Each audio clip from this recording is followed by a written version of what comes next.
আসসালামু আলাইকুম রহমতুল্লাহ বরকাতুহ।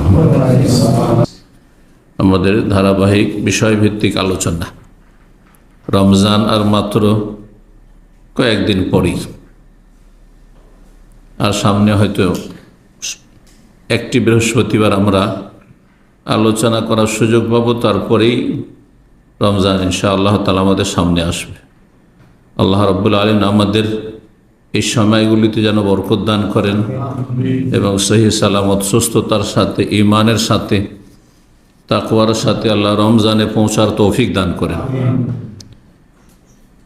মোবারক রমজানে পৌঁছার আগে আমরা বিভিন্ন পাপের কারণে, অন্যায়ের কারণে, সীমা লঙ্ঘনের কারণে যে আমরা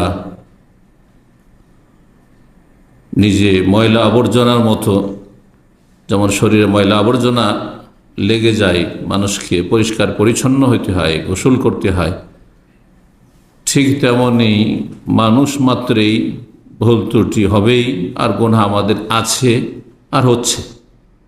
কারো বড় গুনাহ হচ্ছে, আবার কারো বড় কাবিরা গুনাহ না থাকলেও সাগিরা গুনাহ তো অবশ্যই আছে। কুল্লু বানি আদম খাত্তা, নবী সাল্লাল্লাহু আলাইহি ওয়াসাল্লামের হাদিস। প্রতিটি আদম সন্তান ভুল করে থাকে। ভুলের সংশোধনের আল্লাহ সুযোগ দিয়েছে। এটি আল্লাহ রাব্বুল আলামিনের নেয়ামত, অনুগ্রহ, যে সংশোধনের সুযোগ রয়েছে। এই নয় যে ভুল করেছে আর কোনো উপায় নেই, শাস্তি ছাড়ার কোনো রাস্তা নেই, এমনটা নয়। এটি আল্লাহর বিশেষ অনুগ্রহ। এই জন্য রমজানের আগে আমাদেরকে পরিষ্কার পরিচ্ছন্ন হয়ে যেতে হবে, সাফ সুতরা হয়ে যেতে হবে, ক্লিন হইতে হবে নিজের গুনহার বোঝা থেকে, গুনহার ময়লা আবর্জনা থেকে। আল্লাহ রাব্বুল আলামিন তার তৌফিক দান করুন। এই জন্য আজকে আলোচনার বিষয়বস্তু হচ্ছে তওবা এবং ইস্তিগফার। মানুষ নিজের পাপাচার থেকে, গুনহা থেকে পরিষ্কার পরিচ্ছন্ন হতে পারে তওবার মাধ্যমে। তার মানে ফিরে আসা, আল্লাহর দিকে ফিরে আসা, আল্লাহর দিনের দিকে ফিরে আসা, আখিরাতমুখী হওয়া, জান্নাতের দিকে ফিরে আসা, জাহান্নাম থেকে, আল্লাহর আযাব থেকে, আল্লাহর অসন্তুষ্টির কথা কাজ থেকে মুখ ফিরিয়ে নেওয়া। তাওবা ইয়াতুবু মানেই ফিরে আসা। বান্দা যখন আল্লাহর দিকে ফিরে আসে, আল্লাহর দিনের দিকে ফিরে আসে, আখিরাতের দিকে ফিরে আসে, তখন আল্লাহ তার রহমত নিয়ে বান্দার দিকে ফিরে আসেন। এই জন্য আল্লাহ রাব্বুল আলামিনের একটি নামও হচ্ছে তাওয়াব। বান্দা আমরা তওবা করি, তো আমরা না তওবাকারী, তায়েব বা তাওয়াব, কিন্তু আল্লাহরও নাম তাওয়াব, মানে আল্লাহ বান্দার দিকে ফিরে আসেন। যখন বান্দা আল্লাহর দিকে ফিরে যায়, তখন আল্লাহ তার দিকে রহমত নিয়ে, মাগফিরাত, ক্ষমা নিয়ে আল্লাহ রাব্বুল আলামিন ফিরে আসেন। জি, আমরা এই তওবা এবং ইস্তিগফার, তার সাথে দুটো বিষয়। তওবার অর্থ বললাম ফিরে আসা, খুব সহজ ভাষায়। কিভাবে ফিরে আসা, কি থেকে ফিরে আসা, কোন দিকে ফিরে আসা, আশা করি বুঝতে পেরেছেন। ইস্তিগফার মানে ক্ষমা চাওয়া, ক্ষমা প্রার্থনা করা। অতীতে যে ভুল হয়ে গেছে সেগুলি থেকে ফিরে আসার নাম তওবা। গুনাহমুখী ছিলেন, এখন নেকিমুখী হবেন আপনি, এটির নাম তওবা। আর অতীতে যে ভুল ভ্রান্তি হয়েছে, অপরাধ হয়েছে, গুনাহ হয়েছে, সেই জন্য আপনি আল্লাহর কাছে ক্ষমা চাইবেন এসব অপরাধের জন্য, এর নাম হচ্ছে ইস্তিগফার। মানুষ যখন রবের কাছে ইস্তিগফার করে, মানে ক্ষমা চায়, তখন আল্লাহ মাগফিরাত করে থাকেন, ক্ষমা করে থাকেন। এই জন্য রব্বুল আলমিনের নাম হচ্ছে গফুর, রব্বুল আলমিনের আরেকটি নাম হচ্ছে গফফার। ইস্তাগফিরু রাব্বাকুম ইন্নাহু কানা গফফারা, আস্তাগফিরুল্লাহ ইন্নাল্লাহ গফুরুর রহিম।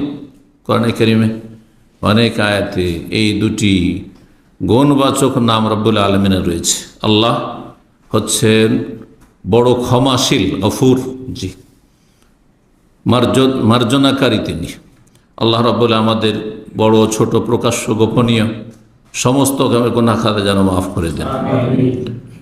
এই তওবা ইস্তিগফার নিয়ে আলোচনা করব, তার উপকারিতা নিয়ে আলোচনা করব। প্রথম যে বিষয়টি বলছিলাম সেটি হচ্ছে প্রতিটি মানুষের গুনাহ হয়ে থাকে, ভুল হয়ে থাকে। গুনাহ সংশোধনের আল্লাহ যে সুযোগ দিয়েছেন, এটি আল্লাহর বড় অনুগ্রহ।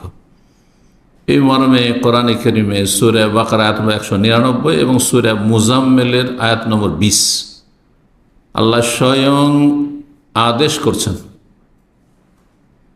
মানুষের যদি ভুল করে দেন, অন্যায় করে দেন, হ্যাঁ মানুষের কাছে সেটা অপরাধ হয় কোনো মানুষের হকের ক্ষেত্রে, তো কখনো বলবেন যে আপনি ভুল স্বীকার করেন, আমি আপনাকে ক্ষমা করার জন্য প্রস্তুত আছি, বরং অনেক সময় ক্ষমা চাইলেও ক্ষমা করতে চাই না। কত সংকীর্ণতা মনে, কত আমাদের মায়া মমতা সীমিত, কত আমরা নিষ্ঠুর হয়ে যাই সামান্য কিছু ভুল করল। কিন্তু রব্বুল আলামিন স্বয়ং বলছেন ওয়াস্তাগফিরুল্লাহ, আল্লাহর কাছে ক্ষমা চাও। ইন্নাল্লাহ গফুর রহিম, নিশ্চয় আল্লাহ বড় মার্জনাকারী এবং বড় দয়ালু। আল্লাহর রহমত দয়ার দাবি হচ্ছে যে তিনি ক্ষমা করবেন, আর তার নাম হচ্ছে গফুর, ক্ষমাশীল। সুতরাং তিনি অবশ্যই ক্ষমা করবেন। যে ক্ষমা চায় আন্তরিকভাবে, আল্লাহ অবশ্যই তাকে ক্ষমা করবেন। এটি বড় নিয়ামত রব্বুল আলমিনের। হাদিসে কুদসিতে রয়েছে, সহিহ মুসলিমের হাদিস 4674 নম্বর হাদিস। আল্লাহ রাব্বুল আলামিন ইরশাদ করছেন, ইয়া ইবাদি, হে আমার বান্দারা, ইন্নাকুম তুখতিউনা বিল-লাইলি ওয়ান-নাহার, তোমরা রাত দিন ভুল করে থাকো। সারা দিন রাত কত ভুল করছে মানুষ, যখন তখন অহরহ ভুল ভ্রান্তি হচ্ছে, অন্যায় হচ্ছে, গুনাহ হচ্ছে। কেউ রাতে গুনাহ করছে, কেউ দিনে করছে। গুনাহ হতেই আছে আল্লাহর জমিনে। আল্লাহর নিয়ামত ভোগ করে, আল্লাহর রিজিক খেয়ে, আল্লাহর দেওয়া হায়াত নিয়ে, আল্লাহর দেওয়া সুস্থতা নিয়ে, সবই আল্লাহ। আল্লাহর দেওয়া নিয়ামতকে আল্লাহর নাফরমানির কাজে ব্যবহার করছে মানুষ। গুনাহ করা মানে আপনার তো নিজের কিছুই নেই, সব তো আল্লাহর। তো আল্লাহর নিয়ামতকে আল্লাহর অসন্তুষ্টির কাজে আপনি ব্যবহার করছেন। রব্বুল আলামিন হাদিসে কুদসিতে বলছেন, ইন্নাকুম তুখতিউনা বিল-লাইলি ওয়ান-নাহার, তোমরা রাত দিন ভুল করে থাকো। ওয়া আনা আগফিরুয যুনুবা জামিআ, আমি ক্ষমার দরজা বন্ধ করি না, সব গুনাহ মাফ করি, সব গুনাহ মাফ করি। কিন্তু মাফ চাইতে হবে, ক্ষমা চাইতে হবে। ফাস্তাগফিরুনি, সুতরাং আমার কাছে ক্ষমা চাও তোমরা, আগফির লাকুম, আমি ওয়াদা করছি তোমাদেরকে আমি ক্ষমা করব। সুবহানাল্লাহ, হাদিসে কুদসি, আল্লাহর বাণী। ইস্তিগফারের অর্থ কি বললাম? আল্লাহর কাছে ক্ষমা চাওয়া, ভুল হয়েছে ক্ষমা চাইবেন। তওবার অর্থ কি বললাম? ফিরে আসা। এই দুটোই থাকতে হবে আপনার জীবনে। তওবা ইস্তিগফার মানে আমার দেশীয় তওবা ইস্তিগফার নয়, সেটা হচ্ছে তওবা পাঠ করে নাও। দেশীয় তরিকার তওবা ইস্তিগফার মানে কি? আল্লাহর কাছে ক্ষমা চাওয়া মানে আস্তাগফিরুল্লাহ পড়লেই হলো। আর তাও বানানো দোয়া পড়ে থাকে। নবী সাল্লাল্লাহু আলাইহি ওয়াসাল্লামের হাদিসের দোয়া পড়াও তৌফিক হয় না অধিকাংশ লোকের। আস্তাগফিরুল্লাহ রাব্বি মিন কুল্লি যামবি ওয়া আতুবু ইলাইহি, রাব্বি মিন কুল্লি যামব কোনো হাদিসে নেই। নবী সাল্লাল্লাহু আলাইহি ওয়াসাল্লাম হাদিসে আস্তাগফিরুল্লাহ ওয়া আতুবু ইলাইহি, আল্লাহ তোমার কাছে ক্ষমা চাইছি, আল্লাহর কাছে ক্ষমা চাইছি, ওয়া আতুবু ইলাইহি, আল্লাহর কাছে ফিরে যাচ্ছি। ওয়া আতুবু ইলাইহি, আস্তাগফিরুল্লাহাল্লাযী লা ইলাহা ইল্লা হুয়াল হাইয়ুল কাইয়্যুম ওয়া আতুবু ইলাইহি, কালেমা তাওহীদের ওসিলায়, লা ইলাহা ইল্লাল্লাহর ওসিলায়। আল হাইয়ুল কাইয়্যুম ইসমে আজম বলা হয়েছে এই নামগুলিকে। আল্লাহর নাম আল হাই, আল কাইয়্যুম আয়াতুল কুরসিতে রয়েছে, সূরা আল ইমরানের শুরুতে রয়েছে। এই নামগুলি আল্লাহর অত্যন্ত গুরুত্বপূর্ণ ইসমে আজম। কিছু হাদিসে বলা হয়েছে ইসমে আজম সম্পর্কে আমার একটি আলোচনা আছে। এই নামগুলির ওসিলায়, আল্লাহর নামের ওসিলায় দোয়া করলে আল্লাহ দোয়া কবুল করে থাকেন। এগুলি হচ্ছে আপনার তওবা ইস্তিগফার কবুলের মাধ্যম, সহযোগী। গুনাহ থেকে তওবা করা আর আল্লাহর কাছে ক্ষমা চাওয়া, এর জন্য আবশ্যক হচ্ছে গুনাহ বন্ধ করা।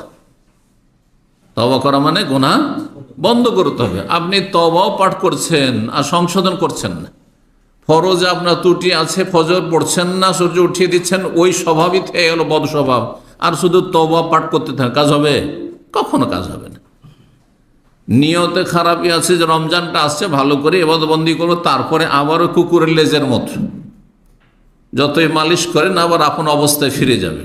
তো আল্লাহ তো জানছেন অন্তরের কথা, তাহলে কি মাফ হবে? কখনো মাফ হবে না। এগুলি তওবা না। তওবা মানে যা হয়েছে হয়েছে, আমি দুনিয়ার উদাহরণ দিয়ে তওবাকে অনেকবারই বুঝিয়েছি যে রাস্তায় আমরা চলতে গিয়ে অনেক সময় ভুল করে দিই।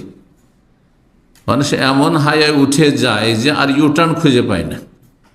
আমার জীবনের প্রথম যখন রিয়াজ এসেছিলাম 1992 ছিল মনে হয়, সেই সময়টা মদিনার শেষ বছরের দিক ছিল। কিছু সাথী সঙ্গী ছিল বিভিন্ন দেশের, বসনিয়ার, যে বসনিয়া এক সময় জালেম কাফের খ্রিস্টানরা জুলম অত্যাচার করেছে, সীমাহীন জুলম অত্যাচার করেছে মুসলিম ভাই বোনদের উপর।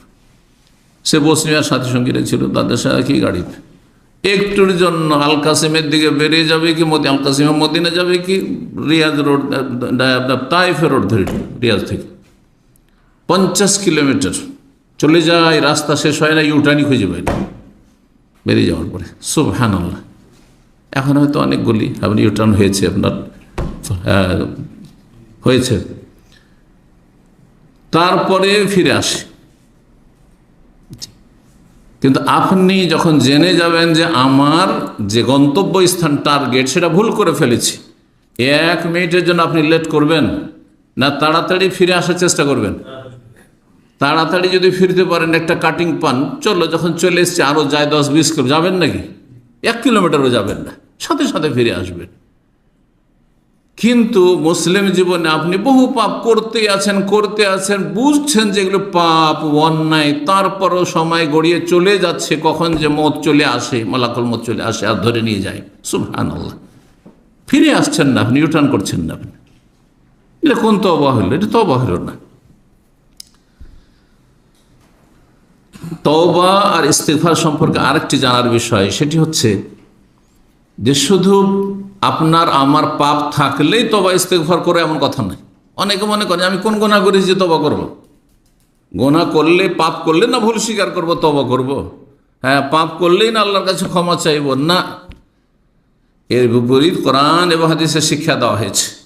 আম্বিয়া রসুলগণকে আল্লাহ রাব্বুল আলামিন তওবা ইস্তিগফারের কথা স্মরণ করিয়েছেন, নির্দেশ দিয়েছেন, তারা করেছেন। জি, এই জন্য রাব্বুল আলামিন ইরশাদ করছেন সূরা মুহাম্মাদের 19, প্রতিটি মুমিন মুসলিমের জন্য আল্লাহ ক্ষমা চাইতে বলছেন। ওয়াস্তাগফির লিযামবিকা ওয়ালিল মুমিনিনা ওয়াল মুমিনাত। নবী সাল্লাল্লাহু আলাইহি ওয়াসাল্লামের কোন গুনাহ ছিল নাকি? কিন্তু আল্লাহ ওয়াস্তাগফির লিযামবিকা, হে নবী তোমার গুনাহের জন্য তুমি আল্লাহর কাছে ক্ষমা চাও। তাহলে গুনাহ থাক আর না থাক, গোনা সম্পর্কে আপনার জানা থাক আর না থাক যে আমার গোনা হয়েছে, পাপ হয়েছে, তারপরে কি করবেন? আপনি আল্লাহর কাছে ক্ষমা চাইবেন। আমরা আমাদের ফরজ আদায় করতে গিয়ে ফরজের কোয়ালিটিতে যে কিছু ঘাটতি থেকে যাচ্ছে, অবশ্যই থাকছে। পাপ থেকে বেঁচে থাকার ক্ষেত্রে হয়তো বেঁচে থাকছি, কিন্তু ওইভাবে বেঁচে থাকি না যেভাবে বেঁচে থাকা উচিত ছিল, তাতেও কিছু গাফিলতি হচ্ছে। অনেক সময় জায়েজ কাজটা বেশি সময় করে ফেলছেন। আপনাকে কি এই মূল্যবান সময় আল্লাহ হায়াতটা দিয়েছেন এই শুধু বৈধ জায়েজ কাজে সময় কাটাবার জন্য, টাইম পাস করার জন্য? এর চাইতে ভালো কাজ ছিল না? আরে জায়েজ কাজ বিভিন্ন জায়গাতে ঘোরাফেরা যে সময়টা করলেন বা সময় কাটালেন, আপনি যে মোবাইল দেখছেন, ভালো জিনিসই দেখছেন মোবাইলে, শুধু দিনের কথা যদি শোনেন তাহলে এলেম শিখছেন, বাকি এমনি জায়েজ কিছু দেখছেন, বিভিন্ন জায়গার খবর দেখছেন, আপনি খবর শুনছেন, পড়ছেন, বিভিন্ন জায়গায় দেশে কোথায় কি হচ্ছে শুনছেন, কোনো নাজায়েজ কোনো আপনি কোনো ছবি দেখলেন না, কোনো কিছু দেখলেন না যেগুলো ইসলাম বিরোধী, তারপরে তো জায়েজ কাজে আপনি কাটালেন। এই জায়েজ কাজ আপনি দীর্ঘ সময় করবেন, এইটা আল্লাহ কি পছন্দ করেন? নাকি আল্লাহ পছন্দ করেন যে এই মূল্যবান আপনার এই হায়াতের মুহূর্তগুলি জিকির আজকারে কাটুক, কোরআন তেলাওয়াতে কাটুক, তাসবিহ তাহলিলে কাটুক, মানুষের উপকার করাই কাটুক, মানুষকে সময় দেন আপনি, ইত্যাদি ইত্যাদি, মানুষকে দেন শিখান আপনি।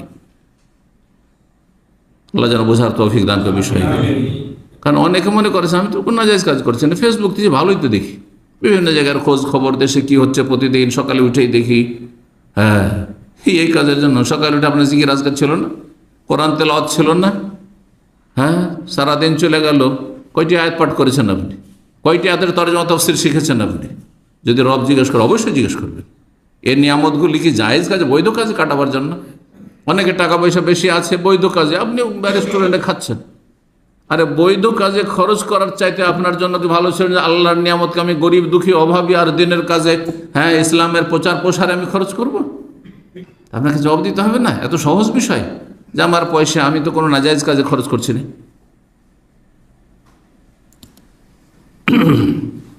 আস্তাগফির লিযামবিক, আল্লাহ বলছেন হে নবী তোমার ভুল ভ্রান্তির ক্ষেত্রে তুমি ক্ষমা চাও, অথচ আল্লাহ রাব্বুল আলামিন তাকে অগ্রিম আগেই ঘোষণা করেছেন লিয়াগফির লাকা আল্লাহু মা তাকাদ্দামা মিন যামবিকা ওয়া মা তাআখার, আগের পরে তোমার সব কিছু ক্ষমা, অগ্রিম ক্ষমার ঘোষণা। তারপর নবী সাল্লাল্লাহু আলাইহি সাল্লাম ভুল থেকে মুক্ত, তারপরে আল্লাহ বলছেন ক্ষমা চাও। তাহলে যতই ভালো মানুষ হন না কেন, কোথায় নবী রসুল সাহাবাই কেরাম না, কোনো ওই রকমের এমামও না, বড় কোনো ইসলামের বড় খাদেমও না, সাধারণ আমার মুসলিম, আমাদের কতটা তবে ইস্তেগফার করা উচিত। তারপরে যে কোনো মোমেন মোমেনাতের জন্য তবে, নিজের জন্য শুধু না, নাফসি নাফসি করবেন না যে আমি নিজে জান্নাতে গেলেই হইল। আপনার মোমিন মুসলিম ভাই বোনেরও যাতে করে জান্নাতে যায়, জাহান্নাম থেকে বাঁচতে পারে। ওয়ালিল মুমিন ওয়াল মুমিনাত, তাদের জন্য আল্লাহর কাছে ক্ষমা প্রার্থনা করো। দাউদ আলাইহিস সালাম সম্পর্কে কোরআনে কারীম সূরা সাদের 8-24 রয়েছে। দাউদ আলাইহিস সালাম তার জীবনে কোন এক ভাবলেন যে আমি তো ফিতনায় লিপ্ত হয়ে গেলাম, গুনাহ করেছিলেন। এই মর্মে ইহুদি নাসারাদের পুস্তকে গাঁজাখড়ি রয়েছে, আম্বিয়া রসুলগণের সাথে বেয়াদবি রয়েছে তাদের সামনে, ওইসব কিচ্ছা বাতিল কিচ্ছা। দাউদ আলাইহিস সালাম কি করলেন? ফাস্তাগফারা রাব্বাহু, রবের কাছে ক্ষমা চাইলেন। নবী রসুল দাউদ আলাইহিস সালামকে আল্লাহ কিতাব দিয়েছেন, তিনি রসুল, জবুর দিয়েছেন, ওয়া আতাইনা দাউদা জাবুরা। ক্ষমা চাইলেন, ওয়াখাররা রাকিওয়ানাম, রুকুতে ঝুঁকে গেলেন এবং আল্লাহ অভিমুখী আল্লাহর দিকে ঝাঁপিয়ে পড়লেন। সুবহানাল্লাহ। ইউনূস আলাইহিস সালাম এমন কোন গুনাহ ছিল বলেন তো দেখি, যে বিনা হুকুমে তিনি গ্রাম থেকে বেরিয়ে অসন্তুষ্ট হয়ে দীর্ঘদিন ইসলামের দাওয়াত দিয়েছেন এই কাফেরগুলোকে, কেউ ইসলাম কবুল করলো না, নিরাশ হয়ে গেলেন।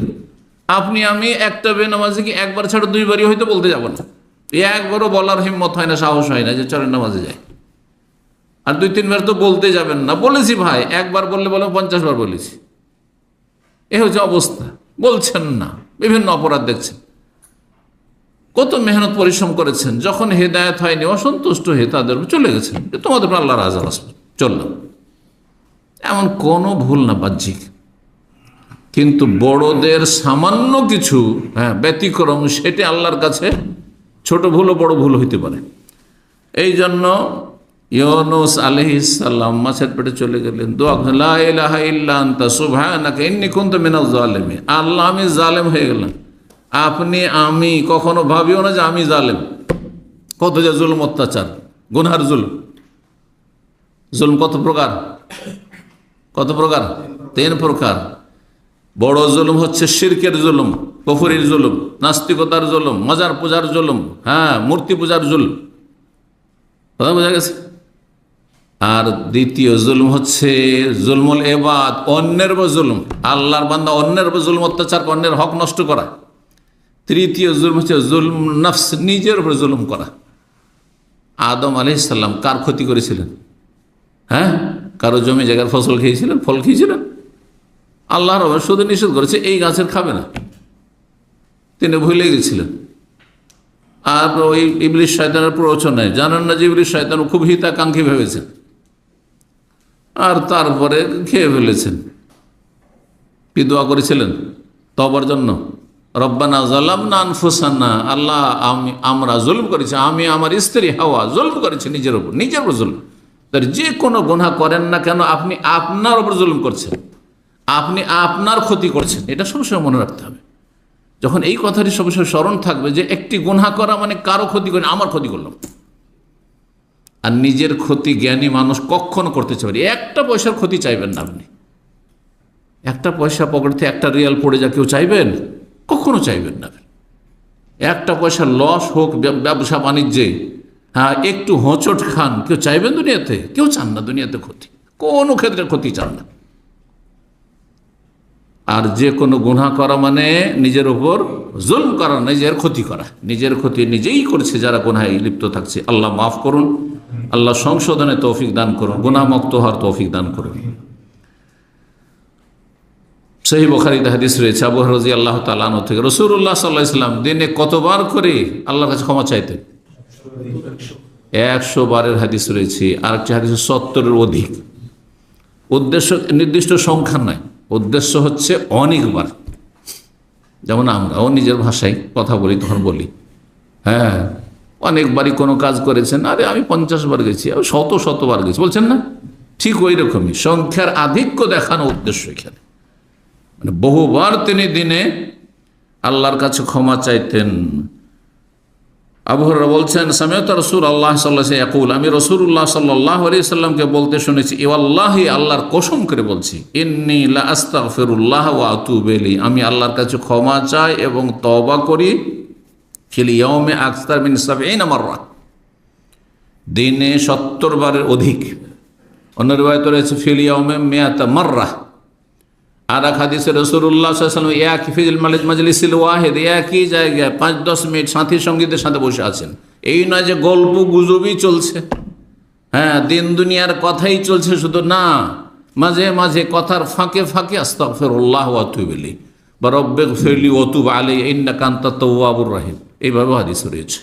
রব্বিগফিরলি, আল্লাহ আমাকে ক্ষমা করে দাও, ওয়া তুব আলাইহি, আমার তওবা কবুল করো, ইন্নাকা আনতাত তাওয়াবুর রহিম, তুমি তওবা কবুলকারী, তওবা গ্রহণকারী এবং দয়ালু। জি। আবু বকর সিদ্দিক রাদিয়াল্লাহু তাআলা আনহু রাসূলুল্লাহ সাল্লাল্লাহু আলাইহি ওয়াসাল্লামের কাছে একদিন বললেন যে আমাকে এমন একটি দোয়া শিখিয়ে দেন যে দোয়াটি আমার সালাতের ভিতরে নামাজে করব। চিন্তা করুন, মানুষ যদি বলে যে কোনো একটি দোয়া, তাহলে সবচেয়ে গুরুত্বপূর্ণটা না শিখাবেন? তাহলে সবচেয়ে গুরুত্বপূর্ণ দোয়া আপনার দুনিয়া চাওয়া নয়, আপনার রুজি রিজিক চাওয়া নয়, আপনার সুস্থতা চাওয়া নয়, কি চাওয়া? ক্ষমা চাওয়া। আল্লাহ যেন ক্ষমা করে দেন, কারণ আল্লাহ মাফ করে দিলে যতই ভুল হোক না কেন, হ্যাঁ আল্লাহ আযাব দেবেন না, কবর আযাব দেবেন না, জাহান্নামের আযাব দেবেন না, এবং হিসাবে গিয়ে ফাঁসবেন না। এই জন্য হাদিসটি সহিহ বুখারীতে রয়েছে, সহিহ মুসলিমে রয়েছে। আবু বকর সিদ্দিক রাদিয়াল্লাহু তাআলা আনহু স্বয়ং হাদিসটি বর্ণনা করছেন। আন্নাহু ক্বালা রাসূলুল্লাহ সাল্লাল্লাহু আলাইহি ওয়াসাল্লাম, তিনি একবার রাসূলুল্লাহ বললেন, আল্লিমনি দুআন আদউ বিহি ফি সলাতি, আমাকে একটি দোয়া শিখিয়ে দেন যে দোয়াটি আমি যখন সালাত আদায় করব, ফরজ নফল যে কোনো সালাত, তাতে যেন সেই দোয়াটি বিশেষভাবে করতে পারি। কালা কুল, নবী সাল্লাল্লাহু আলাইহি ওয়াসাল্লাম বললেন, বলো এই দোয়া, আল্লাহুম্মা ইন্নী যালামতু নাফসি যুলমান কাসীরা ওয়া লা ইয়াগফিরু যুনুবা ইল্লা আনত ফাগফিরলি মাগফিরাতাম মিন ইনদিকা ওয়ারহামনি ইন্নাকা আনতাল গফুরুর রহিম। যেটিকে আমাদের দেশের বাংলা ভাষীরা অধিকাংশই শুধু এইটিকে দোয়ায়ে মাসুরা বলে, এইটা আবার ভুল। দোয়ায়ে মাসুরা মানে হাদিসে বর্ণিত যে কোনো দোয়া, এমনকি কোরআনের দোয়া দোয়ায়ে মাসুরা, আল্লাহ থেকে মাসুর, এর আগে বলেছি আলোচনাতে। আল্লাহ থেকে বর্ণিত মাসুর আনিল্লাহ, আর রসুল থেকে বর্ণিত মাসুর আন রাসূলিল্লাহ সাল্লাল্লাহু আলাইহি ওয়াসাল্লাম, রাসূলুল্লাহ সাল্লাল্লাহু আলাইহি ওয়াসাল্লাম থেকে বর্ণিত মাসুর আসার থেকে, আসার মানে বর্ণিত হাদিস। জি। আর কোরআন আর হাদিস হচ্ছে আল্লাহ রাসূল সাল্লাল্লাহু আলাইহি ওয়াসাল্লাম বাণী, আর কোরআন হচ্ছে আল্লাহর বাণী। এই দোয়ার অর্থটি বলে দিই, কারণ এই দোয়াটি আপনারা পড়ছেন, কোথায় পড়ছেন? তাশাহুদে, শেষ তাশাহুদে, হ্যাঁ আত্তাহিয়াত পড়ার পরে আর দরুদ পড়ার পরে তারপরে পড়ছেন। এবং এর চাইতে গুরুত্বপূর্ণ আরেকটি দোয়া আছে যেটি আমাদের হানাফি ভাইরা পড়ে না, আহলুল হাদিস আলহামদুলিল্লাহ পড়ে, বুঝছেন না? সেটি কি? কিছু ওলামারা এটিকে ওয়াজিব বলেছেন, আল্লাহুম্মা ইন্নী যালামতু নাফসি, এটি পড়া সুন্নাত, কিন্তু এই দোয়াটি পড়া আল্লামা আলবানী রাহিমাহুল্লাহ ওয়াজিব বলেছেন সালাতে দরুদের পরে। সেটি আল্লাহুম্মা ইন্নী আউযু বিকা মিন আযাবিল কবরি ওয়া মিন আযাবি জাহান্নাম ওয়া মিন ফিতনাতিল মাসিহিদ দাজ্জাল ওয়া মিন ফিতনাতিল মাহিয়া ওয়াল মামাত। জি। আর আরেকটি riwayate একটু বাড়তি রয়েছে, মিনাল মাসামি ওয়াল মাগরাম, গুনাহ থেকে, ঋণ থেকে ইত্যাদি। হে আল্লাহ, ইন্নী যালামতু নাফসি যুলমান কাসীর, আমি নিজের উপর জুলুম করেছি। আবু বকর সিদ্দিক রাদিয়াল্লাহু তাআলা আনহু দোয়া শেখাচ্ছে, আমি নিজের জুলুম করেছি, যেমন তেমন বলছে জুলমান কাসির, অনেক জুলুম করেছি। আপনাকে যদি আল্লাহ বলে যে এই চোখের হক আদায় করা, তোমাকে যে সুস্থ রেখেছি এর হক আদায় করা, একটি চোখ কত দামে বিক্রি করবেন আপনি? দেবেন 1 মিলিয়নে, $1 মিলিয়ন বা রিয়েল কিছু দেওয়া হবে, 1 কোটি টাকা দেওয়া হবে আপনাকে, বাংলাদেশি টাকা দেবেন। হ্যাঁ, আপনাকে যে ব্রেন দেওয়া হয়েছে, মগজ মস্তিষ্ক, সুস্থ মস্তিষ্ক আছেন, পাগল না, এটা বিক্রি করবেন আপনি? কিডনি বিক্রি করবেন আপনি? ভাবছেন কিডনিতে একটা বিক্রি করলে চলবে, একটা তো দুটোই বিক্রি করেন দেখি। হ্যাঁ, আপনাকে 10 কোটি দেওয়া হবে, করবেন? তা আল্লাহ যদি বলে এক একটা কিডনির, হ্যাঁ, কি শুকরিয়া আদায় করেছে, লিভারের কি শুকরিয়া আদায় করেছে। অনেকে লিভার ফেল হয়ে দুনিয়া থেকে চলে যাচ্ছে, ফ্যাটি লিভারে দুনিয়া থেকে চলে যাচ্ছে। হার্টের কি শুকরিয়া আদায় করবেন যে আপনার হার্ট সুস্থ?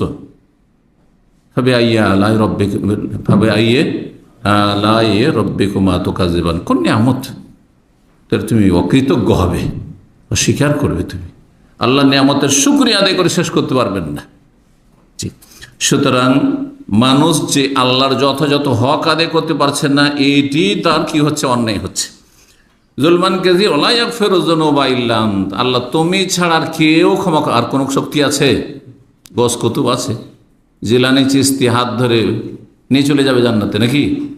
ওয়া লা ইয়াগফিরু যুনুবা ইল্লা আনতা, তুমি ছাড়া নবী রাসূল কেউ মাফ করতে পারে না, কারো অধিকার নেই, এটি একমাত্র আল্লাহর হক। কেউ যদি মনে করে যে নবী রাসূল নিয়ে চলে যাবেন হ্যাঁ নিজের ক্ষমতায়, তাহলে এটি শিরকি কথা। সুপারিশ মানে গায়ের জোর নাই, সুপারিশ মানে আল্লাহর কাছে আখেরাতে দোয়া করা।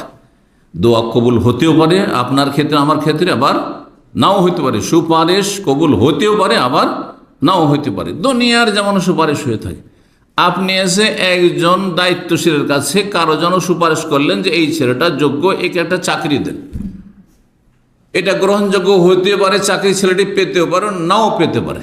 দুনিয়ার উদাহরণ দিয়ে ভালো করে বুঝেন, সুপারিশ আমাদের দেশের মানুষ অধিকাংশই বুঝে না। এই জন্য শাফাতের উপর আমার বিস্তারিত আলোচনা, শাফাতের কতগুলি প্রকরণ রয়েছে এবং শাফাতের সঠিক অর্থটা কি।